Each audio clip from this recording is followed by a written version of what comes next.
Ayoko na dito. Malis na tayo dito. Hindi na ako makakatagal pa dito. Eh paano nga tayo aalis? Wala tayong pera. Eh di magjajapan ako.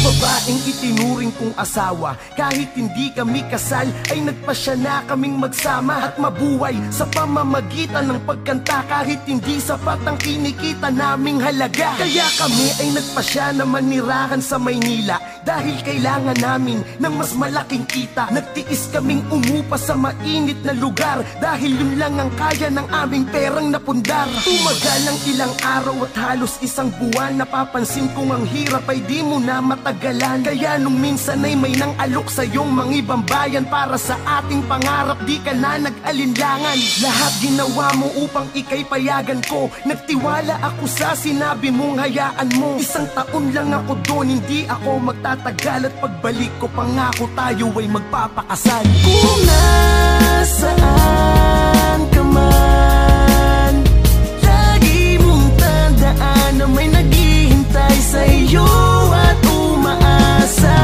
At kung hindi ka na magbabalik, kahit gaano kasakit ay pipilitin kong kalimutan ka. Kahit mahal kita. Sa sobrang pangungulila, ako ay nanghihina dahil sa chat at sa cam na lang tayo nagkikita. Hanggang sa ang ating komunikasyo'y naging madalang at tumagal pa nga sa'kin, ika'y laging wala ng paramdam. Ganun pa man ay ginawa ko ang lahat. Ako'y nagsikap upang sa'yo ay di maging pabigat. Di ko na malayan na 3 taon na ang dumaan, kaya ako ay nagpasya na sa Japan ika'y sundan upang tulungan ka sa pag-abot ng ating pangarap. At sa aking pagdating, ikaw ang una kong hinanap. Agad akong nagtungo kung saan ka nagtatrabaho. Nung makita kita, ang laki ng iyong pinagbago. Niyakap kita't wala kong oras na inaksaya, ngunit ramdam ko na para bang hindi ka masaya. Laking gulat nang ang aking kamay ay iyong tinabig at sinabing pag-ibig ko'y sa iba na lang ibaling. Kung nasaan ka man, lagi mong tandaan na may naghihintay sa iyo at umaasa. At kung hindi ka na magbabalik, kahit gaano kasakit ay pipilitin kong kalimutan ka. Kahit mahal kita. Walang awa mo ang iyong pinagtabuyan, matapos mo kong paasahin sa wala ngayon ay papayuhan mo ako. Natanggapin na lang na di talaga tayo. Kahit anong gawin ko ay hindi na magbabago ang iyong isip dahil nakamit mo na ang iyong pangarap. Kaya di ka natuwa na ikaw ay aking hinanap. Para sa kayamanan ako'y iyong pinabayaan at iyong pinagpalit sa isang matandang mayaman. Dinamdam ko ang iyong pagpapaasa habang ako'y labis na nagdurusa, ika'y nagpapakasasa. Ginawa kong inspirasyon ang nangyari upang magsipag baka sakali sa aking pagyaman ika'y mabawi. Luwa ay aking inawit, naglakad papalayo habang sinasabing sana'y maging masaya kayo. Sa pagsara mo ng pinto, sabay sa pagbagsak ng luwa, hanggang kailan ba ako masasaktan at magdurusa? Ganun kadali? Hindi mo ba nakikita, Benjo? Maginhawa na ang buhay ko. Nakukuha ko ng mga gusto ko, natupad ko ng mga pangarap ko. Hindi pa ba maliwanag sa'yo yun? Ayoko na bumalik sa masikip at mainit na lugar natin sa Pilipinas.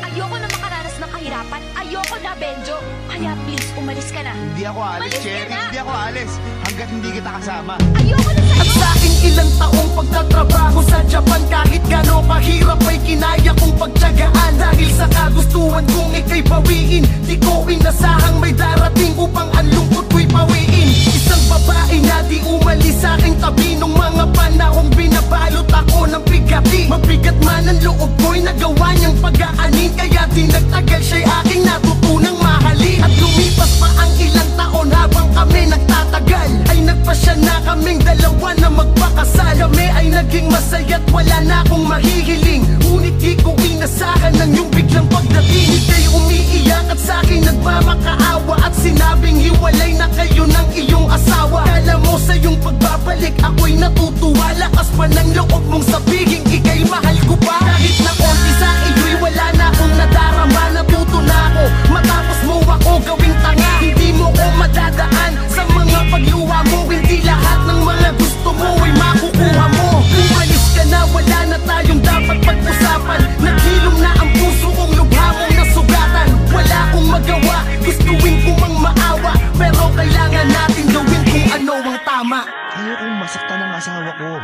habang may panahon pa, itama natin yung mga pagkakamali natin. Paano ako?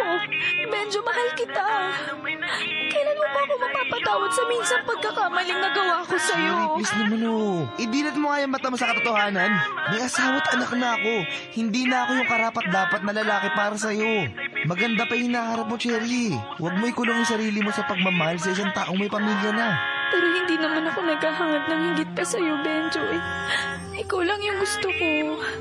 Akin ka dapat Ako dapat yung asawa mo. Tayo dapat ang may masiyang pamilya. Mahal ko na si Lerma, Cherry. At ang pamilya ko ang pinaka-importante sa buhay ko ngayon. Sana, sapat na dahilan na yun para tumigil ka na. I'm sorry for everything, Cherry. Pero wala ka nang babalikan.